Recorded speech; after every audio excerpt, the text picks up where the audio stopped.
ဒီနေ့မနက်ခင်းရသည့်ဥရုကတော့မိုးတစင်းစိမ့်နဲ့တော်တော်လေးအေးတဲ့ရသည့်ဥရုပဲဖြစ်ပါတယ်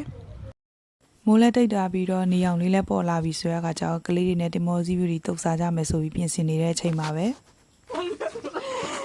ငါနာမကတ်နေမကြားရတော့ဘူးလား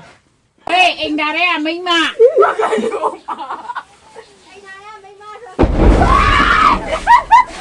ကြည်စားလေးပြီးပုံပြီးအဲ့လိုတန်တွေကြာအိမ်မှာပြေးရမလို့ပုံရမလို့ထိုင်ရမလို့ထားရမလို့တွေဖြစ်ကုန်ကြပါတယ်အတံမလန်နေငိန်သွားပြီဆိုတဲ့အချိန်မှာတော့ကိုလှုပ်ရှားရှိတာကိုပြန်လုပ်နေကြရပဲဖြစ်ပါတယ်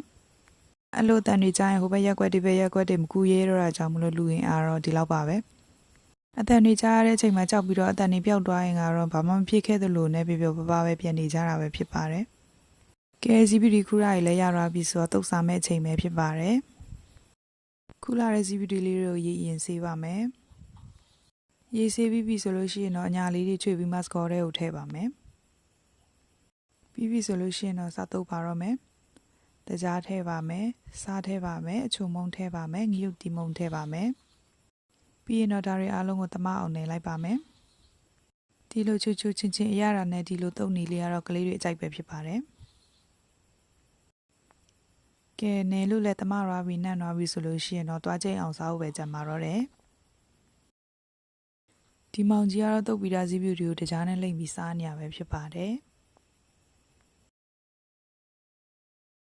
စားကြပါဦးရှင်အဆုံးထိကြည့်ရှုပေးတဲ့အတွက်ကျေးဇူးထူးပဲတင်ပါတယ်မြမပြည်ကြီးလည်းအမြန်ဆုံးငြိမ်းချမ်းပါစေ